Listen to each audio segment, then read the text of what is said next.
See that? I'll raise you 10,000. Why so nervous, Walden? It's only money. Shut up. I mean, it's not you bet more than you can afford to lose. If I call, will you shut up? I'll let my cards do the talking. Aces on eights. You never were much of a conversationalist.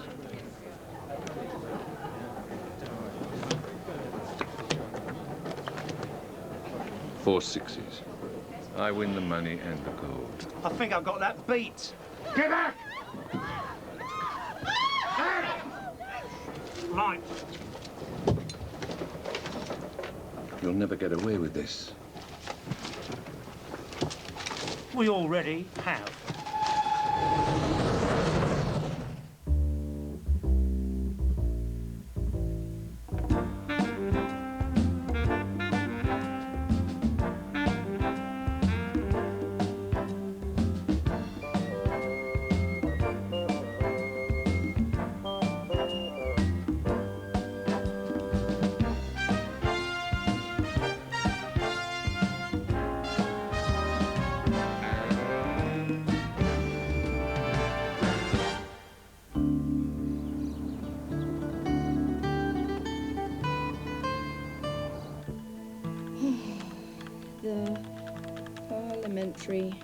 System of government has its roots in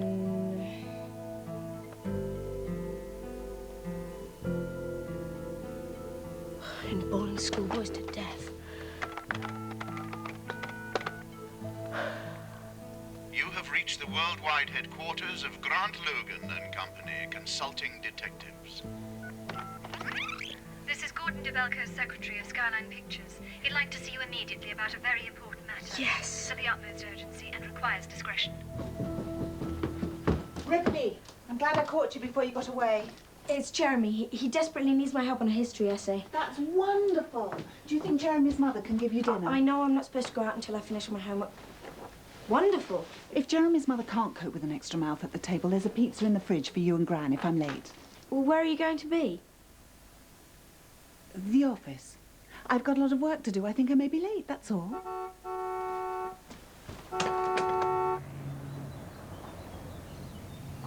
Who's that? That's Fred. He's driving today. Mustache, or we'll all be late.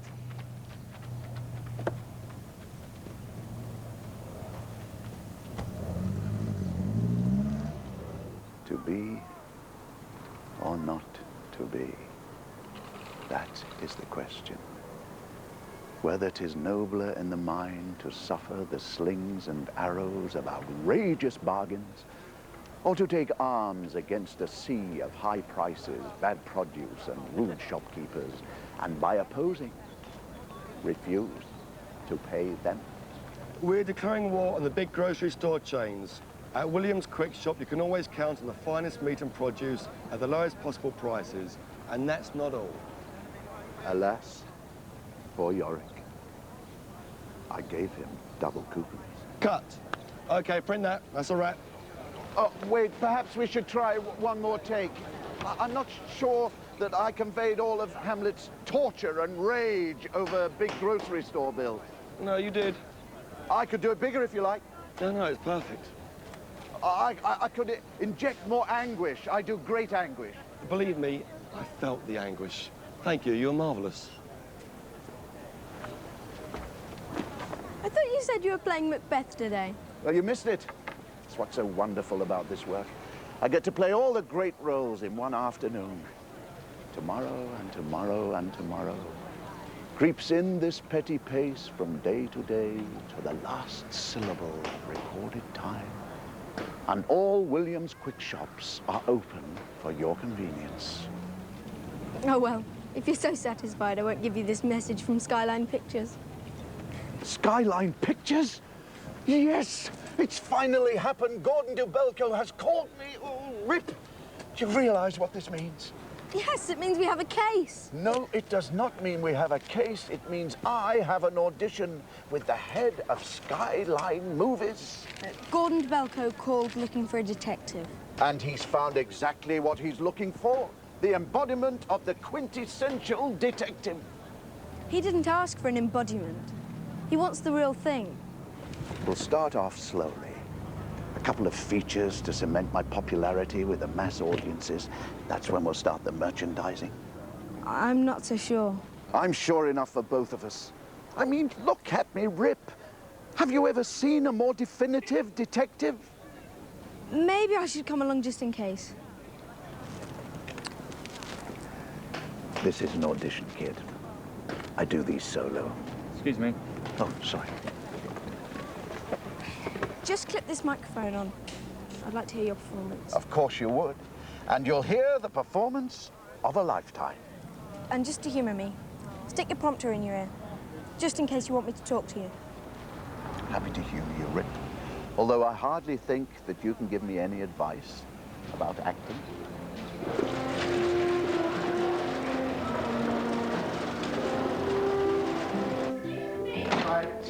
Gordo, you look terrific. You'll lose a little weight. Do I know him? Grant Logan, sir. Oh, yes. The detective I was looking for. The definitive detective. But don't get your hopes up, Gordo. I am very choosy about the work I take. After all, I have an image to protect. I understand. You can go now, Martha. So, let's get down to business. Right. Where are the pages? You are good. How did you know it was about a book? The robbery of the Goldenrail Express, the shocking truth revealed by Sammy Backlin. This is about a train. That's not just any train, Grant. That's the Goldenrail Express. And yet, I sense that this is not just any train. The Goldenrail Express was somehow different. Different to other trains, whilst somehow still Managing to retain its own essential trainness. This is one of the last great unsolved mysteries of the century, Grant. This is one of the last great unsolved mysteries of the century, Grant. Grant Ted. You already knew that. I want to buy the movie rights, but the author, Sammy Backlin, has disappeared. I've got to find him before somebody else does. So hire a detective. I am. Good. I'm glad we cleared that up. What's my part? You're finding the author. You dragged me down here to find a writer? Is that a problem? It was robbed by two men masquerading as passengers. They were caught with gold coins in their pocket, but the rest of the money and gold was never found. It was thought they had an accomplice who jumped off the train with the cash and the gold and ran into the woods to escape. If Sammy Backlin has found the third man, and the rest of the treasure, well, then he's solved one of the greatest mysteries in the annals of crime. Disgraceful. Have you heard a word I've said? Gordon Dubelko did not recognize me. He didn't know who I was. We all make mistakes. It's nothing to be ashamed of. You're too forgiving. Anyone who does not recognize an actor of my raw talent has no business running a studio. Forget about that. We've got a case. And the first place to start is with Sammy's book. I'm going to read it tonight. I think you should... Are you coming? You go on ahead. I'll just check out the word on the streets. What word? What streets?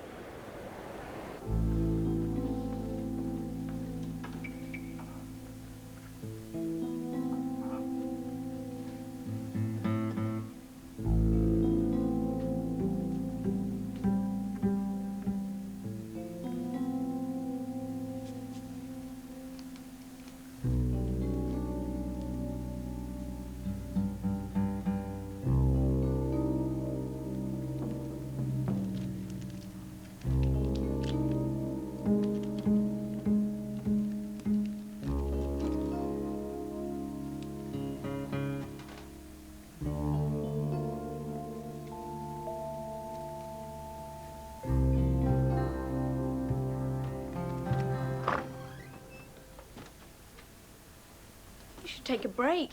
You haven't stopped working since you come in. Oh, thanks, but I've still got a ton to do. I know how that is. Every time I miss school, it always takes me a day or two to catch up. Is that so?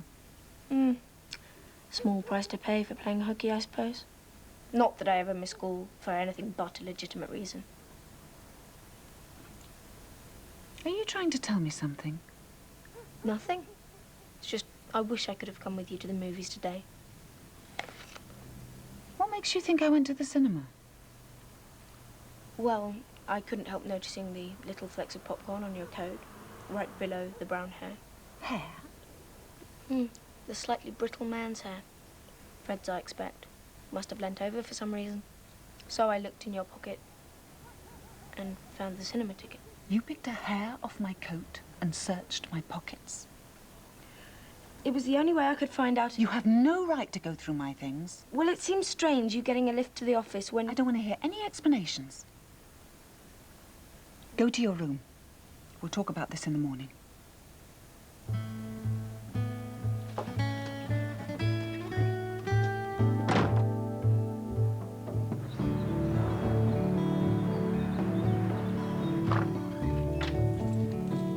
Hello?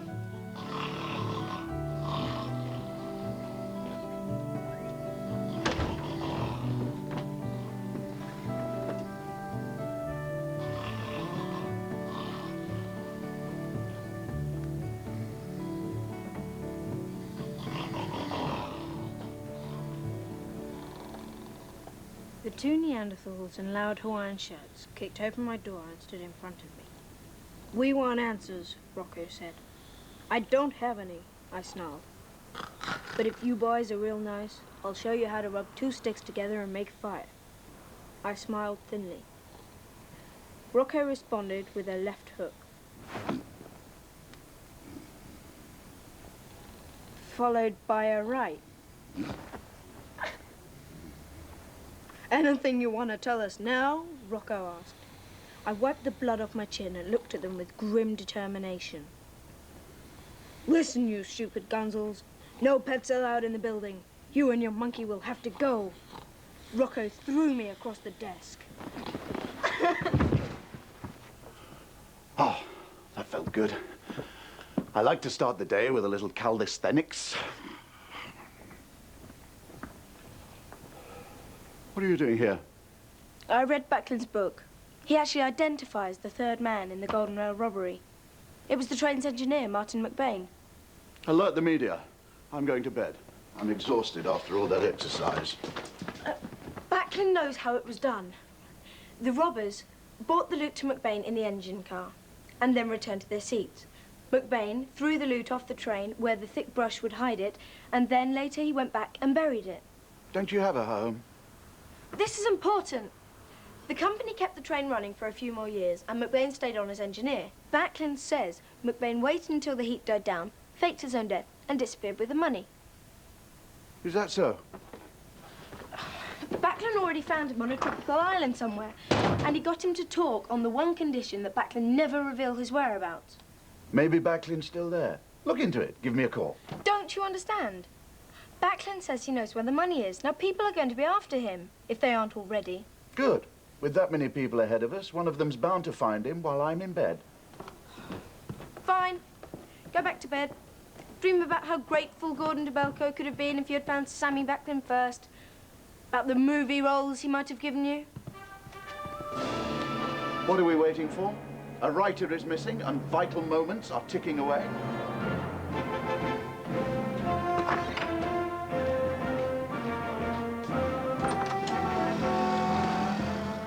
But first, clothes.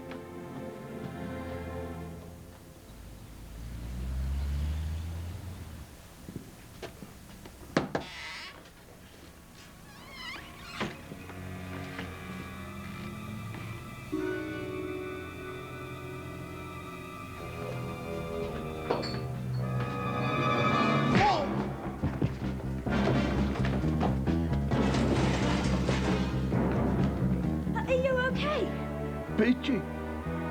Aren't you going to chase him?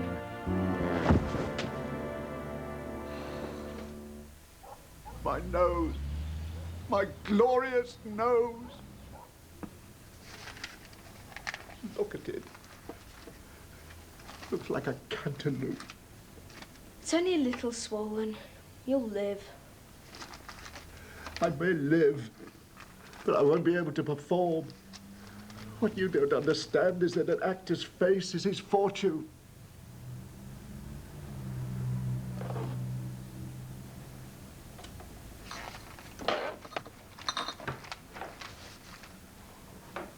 And the nose is vital. It's what makes a performance breathe.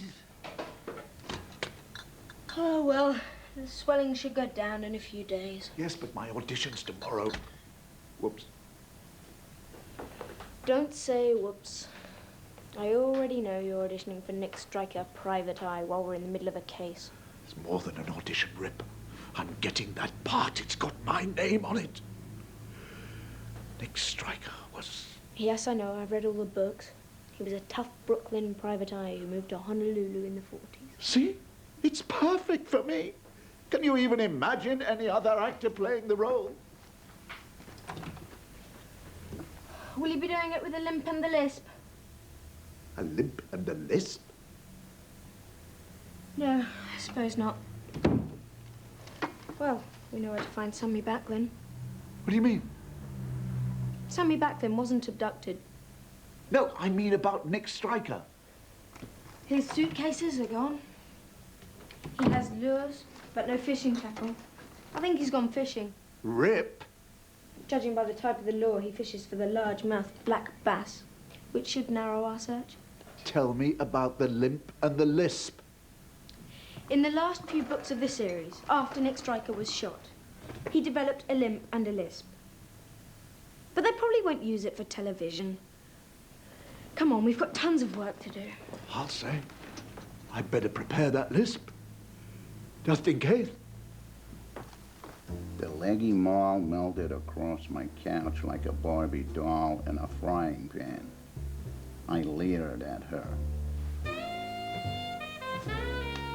It ain't gonna happen, dollface. Nick Stryker is a one-chick guy, and that broad is named Lady Luck. I swaggered over to her. Sure, she wanted me. I knew it from the look she threw. I threw it right back to her. She leaned in close to me. So, who wouldn't want you, you big hunk? She purred as she lightly touched the lapels of my jacket. Jacket.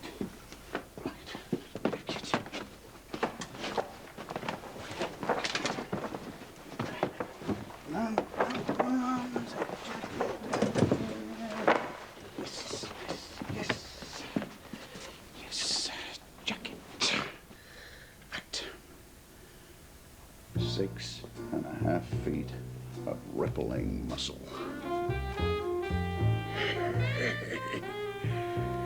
Eyes so blue, robins try to hatch in them. Hair as black and deep as midnight in Carlsbad Cavern. All right.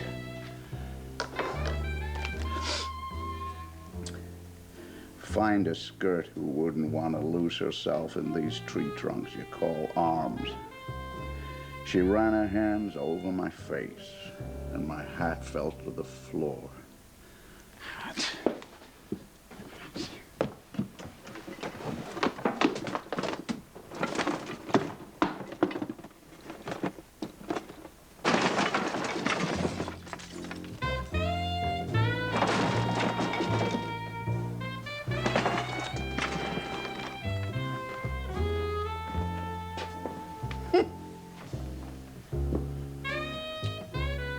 Must have been staring at my picture when he wrote these books.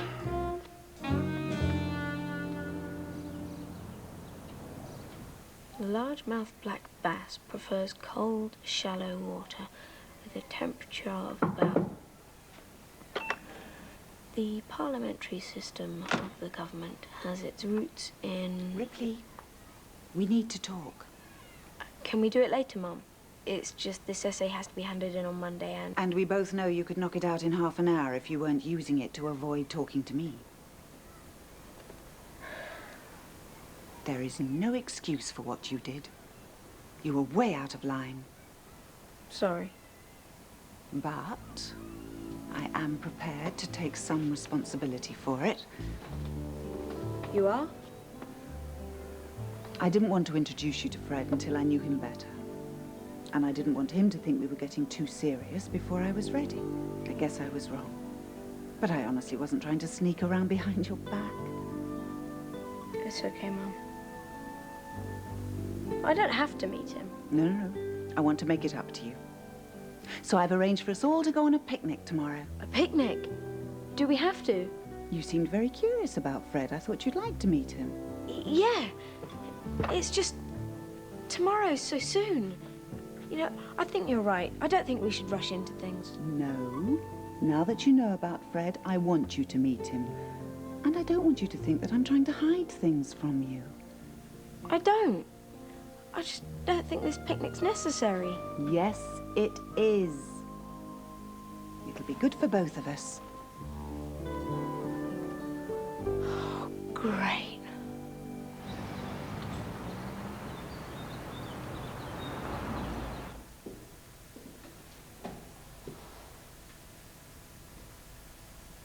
Hello?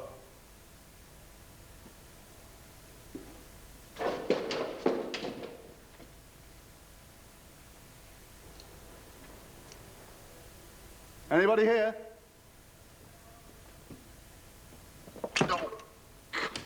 Grant Logan. Yes. Just connecting with my audience. It's become a sort of ritual with me. We know why you're here and what you're looking for. Oh, good. You reach my agent. And, don't worry about the nose. A bee sting. Be fine. Shall we get right into it, or do you want to answer our questions? I prefer to get right into it. When we've finished, there's no need for questions. So true.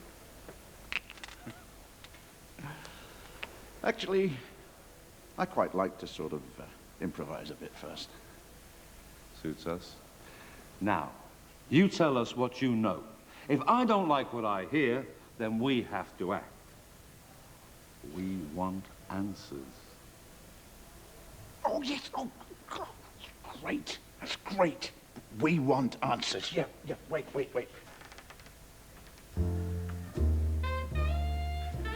Well, I don't got no answers. But if you boys are really nice to me, I might show you how to rub wood together and make a fire. Oh! Not so hard. Whoa! Oh! Aren't you sort of overacting a touch? Any you want to tell us now?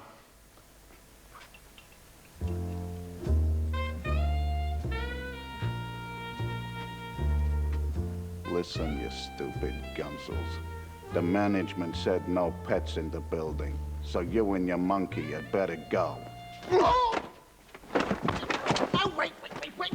Oh, I've remembered. I know what you want now. Oh.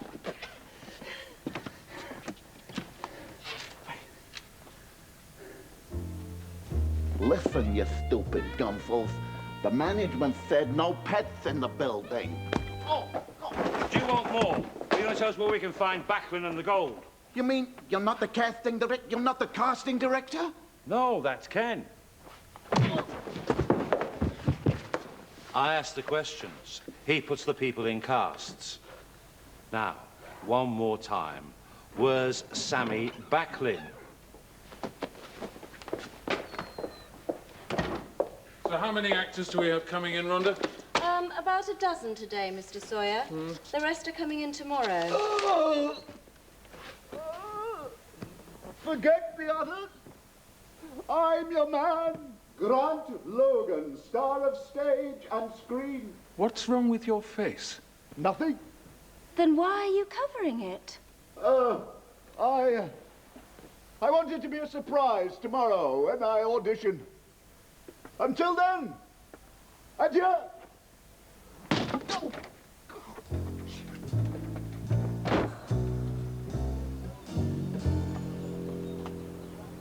Rough audition?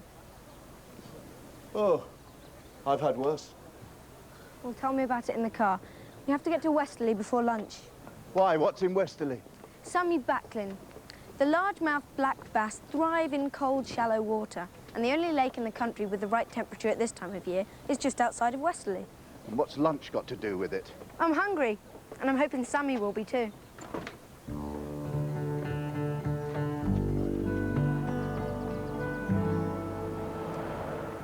This is horrible. How many times do I have to tell you? You look fine. No, I don't mean that. I mean the book. It's utter garbage. Listen to this. The blazing August sun lashed my back as I cut through the savage jungle, knowing that every vine could conceal a deadly black mambo. Only this certainty that McBain and his fortune lay at the end of the trail kept me going. You're right. Of course I'm right. If there's one thing I learned as an actor, it's that writers know nothing. I had to practically rewrite almost every script I ever performed in. Great. Can you rewrite my life while you're at it? Oh, pleasure. Can we start with your wardrobe? Oh, correction. Can we start with your sense of humor? Smile? What about? This trip to Westerly has been a complete waste of time. And what have I got to look forward to when I get home? A picnic. A picnic? With Fred, my mother's friend. Fate worse than death? It is. They don't want me there. I forced her into it. Why'd you force her into it if you don't want to go? She was acting strange. I wanted to find out what was going on. So I added up the clues, deduced she was hiding a man, and made her admit it. Now I'm stuck with meeting him. Well, take it from a man whose second wife had passports in 3 names. Don't try and figure out what's going on in a woman's head. Why not? You might succeed. And it's hard enough to live with 1 woman, never mind 3.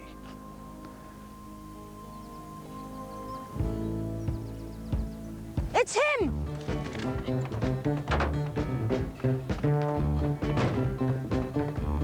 Sammy Backlin. Grant Logan, private detective. Oh! Why is everyone hitting me? Do I have a sign on my shirt saying punch me? I have nothing to say to you or your bosses. Sammy Backlin pledged his silence, and he'll keep that pledge until the day he dies. Then why'd you write a book? Cute kid. Skyline Pictures sent me to find you. They want to buy the movie rights to your book. Movie rights? I'm not here after your money. But we are. Thanks for leading us to him. Stay out of this, you won't get hurt. Good advice that I will take immediately to heart. Come on, Rip. Help! They're taking my daddy! Help! They're taking my daddy! Somebody help me! Help! Somebody help! They've got my daddy! Debt collectors. How did you find me? It's so simple, a child could explain it. Luckily, I brought one along. You like to fish for largemouth black bass. The lures in your apartment told us that.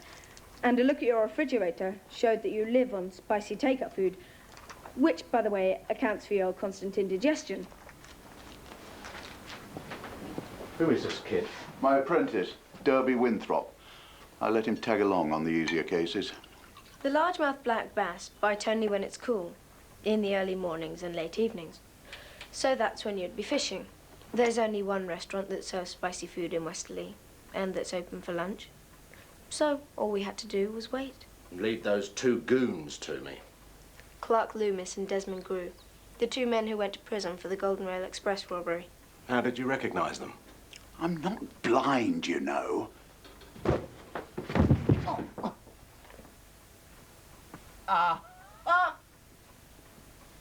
Just as I suspected. Tell him what this means, Darby. You're a fraud. Everything in your book is a lie. That's outrageous. How can you make an accusation like that from a piece of fluff? This proves that you're sloppy. Especially when it comes to geography. The blazing August sun lashed my back as I cut through this savage jungle, knowing that every vine could conceal a deadly black mambo. Immortal words. Outright lies.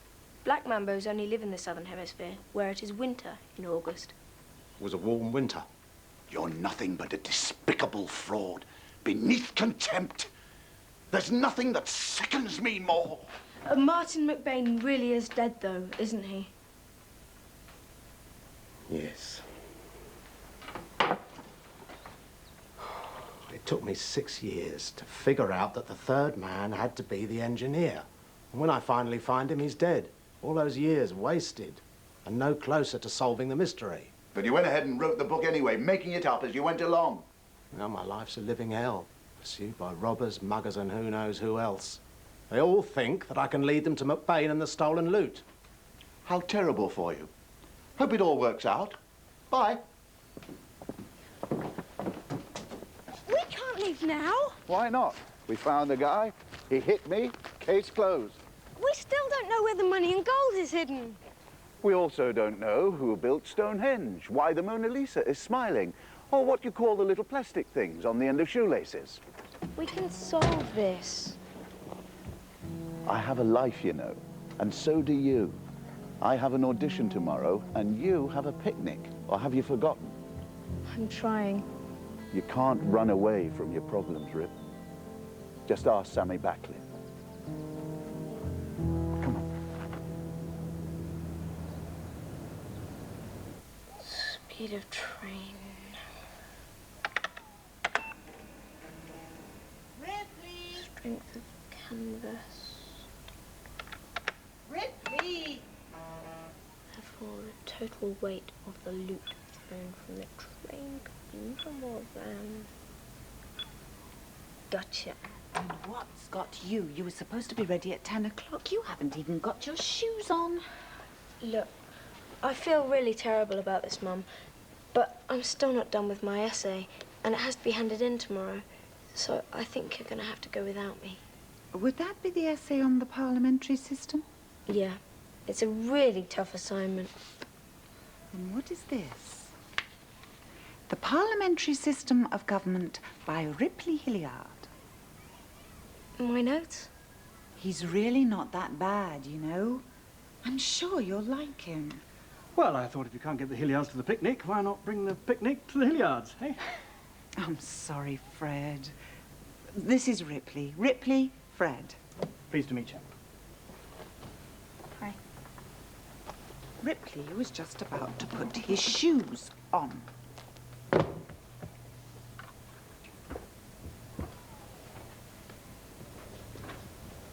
Well, seems to be clouding over a bit. Shall we do the picnic another day?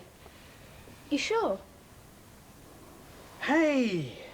I used to love trains when I was a kid. That's not just any train. That's the Goldenrail Express. Yeah?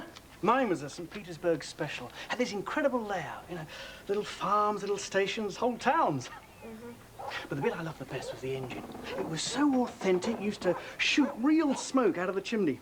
I swear, if you looked inside there, you could see a little man shoveling coal into the furnace. A steam engine? Yeah. And had little lights on the front. And it made this incredible noise when it was... You're a genius! Nice to meet you. Well, I think that went rather well. Don't you?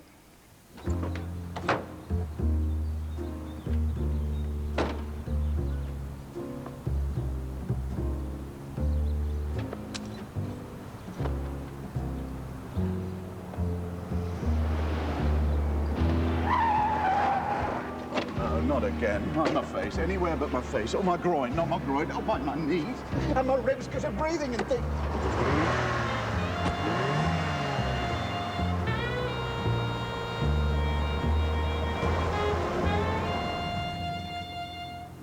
Where is Sammy Backlin? Westerly. I'll draw you a map if you like. Or I could take you there. We've been to Westerly. He's gone. And we think you know where. I don't. I'd tell you if I did. I mean, I'd hold him while you hit him. You a gambling man, Mr. Logan? I've been married 3 times. Then you must know what it feels like to lose. But can you imagine what it must be like, just for once, to be a winner? To have luck on your side? I've been thinking about that since you drove up. 30 years ago, I won a fortune in gold. But somebody stole it from me before I could even touch it. Easy come, easy go. Speaking of going, I really must be... Nobody cheats Mickey Waldron from what is rightly his. I'll stop at nothing to get it back. Remember that. Next time you see Sammy Backlin. You'll be the first person I call.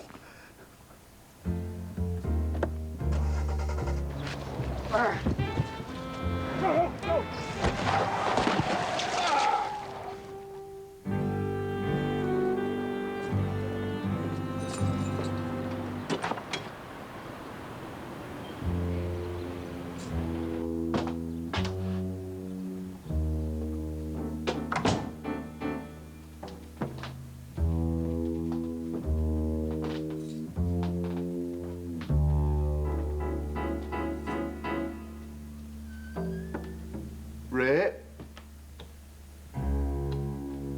Rip?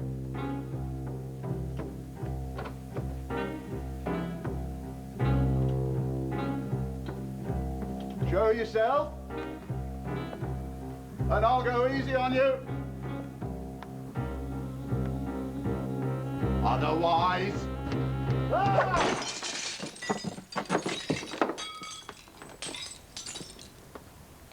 You're out of mustard. What are you doing in my house? Eating. Not very well at that. How old is this tuna? Go on, get out. Thanks to you, I have nowhere to go. Well, I have a few ideas.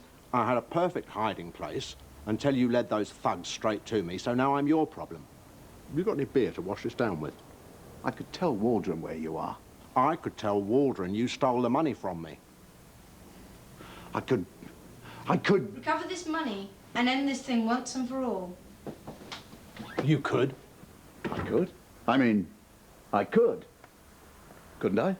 Just as soon as I finish making those phone calls you asked me tonight. You mean you haven't finished that yet? Come on, snap to it. Sorry, Mr. Logan.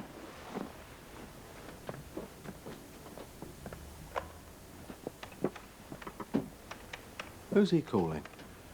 Wouldn't you like to know? The train was set to be decommissioned after that fateful run, but thanks to the enormous publicity, the Goldenrail Express continued in operation for another decade before it was taken off the tracks. The robbery, however, remains unsolved to this day. I know the history. I wrote the book, remember? We're not going to find anything here. Except the loot. It never left the train.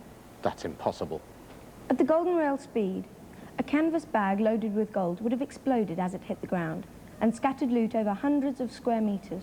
According to my calculation. But it couldn't be hidden on the train. Why not? Because immediately after the robbery, the entire train was torn to pieces and examined by experts, inch by inch. Since then, hundreds of treasure hunters have searched it and come up with nothing. I see. Do you see? They missed the most obvious hiding place of all. Yes, that's what I see. Do you see it? No. Show him what we both see.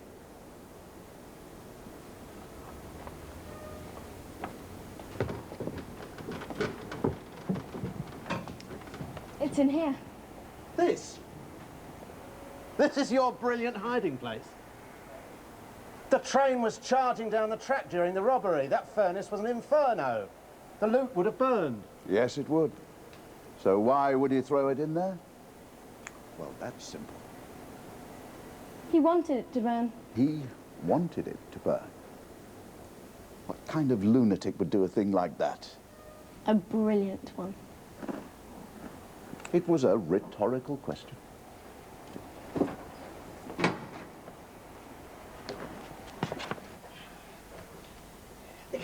nothing to McBain. It was the gold he wanted. The cash burnt, but the gold...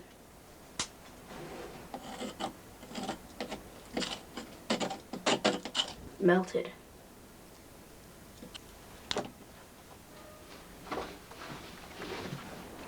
There we are. McBain was going to retrieve the gold when the train was retired, but the notoriety of the robbery kept the train in service for 10 more years. Just imagine. The poor yachts had to shovel coal into that furnace. Year after year, waiting for the train to be junked until the day he could finally begin the laborious task of scraping the gold off the steel. But he died before the train was decommissioned and took his secret with him. But not the gold. That belongs to us. What do you mean, us? I wrote the book. I think that gold belongs to me. Think again. We spent 20 long years in prison for that gold, and we're going to have it. It's yours. You can't give away what's mine. It's not yours, it's ours. Not so fast! I won that gold, and today I'm going to collect. Go ahead. We'll just have to take it from you again. Maybe we should split it. How does thirds sound? Not so fast. My husband worked that engine for 40 years, and all he got was a lungful of soot and a paltry pension. He earned that gold, and now it's mine. Actually, it belongs to us. The train and its contents were donated to the museum, and that includes the gold. Shut him up! Now listen here, fool eyes.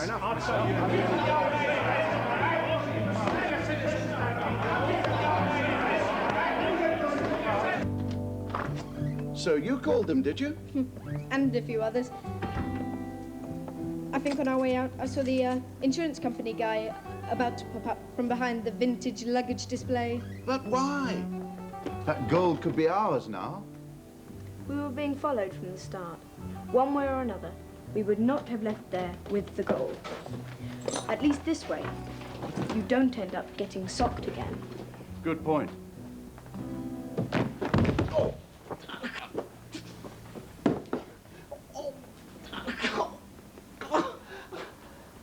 You've got it!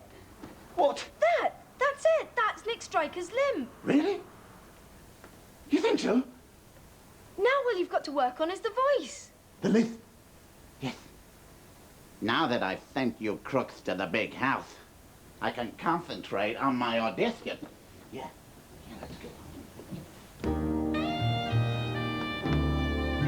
We're live at the scene where author Sammy Backlin has solved the 30-year-old mystery of the Goldenrail Express robbery, and where England's largest collection of expensive legal talent have gathered to file suits over the ownership of... Did you have a nice day? It was okay. How was the picnic? The way it should have been. Just Fred and me. Didn't want me along? I always want you along. That's part of being a mother. But I've been a person a lot longer than I've been a mother, and people need their privacy. Do you want to tell me what you were doing this afternoon, or should I analyze the dirt on your shoes? Jeremy and I, we... It's okay. I don't want to know. You don't? You may be my son, but you're a person too, and you deserve a little privacy. Thanks, Mum. I still want to know what you're up to, but I don't need to know everything. And neither do you. I wasn't trying to hide anything from you. I just need to sort my feelings out for myself before you get involved. But you will tell me if it gets serious. You'll know long before then. With Fred, if it works out, or with anyone else in the future.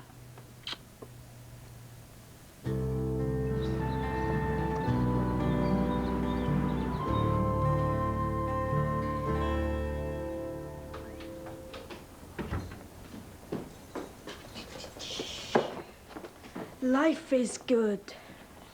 How'd you figure? Well, we solved one of the great mysteries of the century. For which Sammy Backlin got all the credit.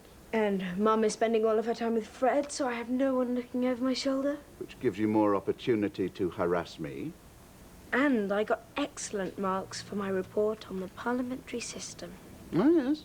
Ain't life grand? New lamp? Hmm? Oh, yes, I got tired of the old one.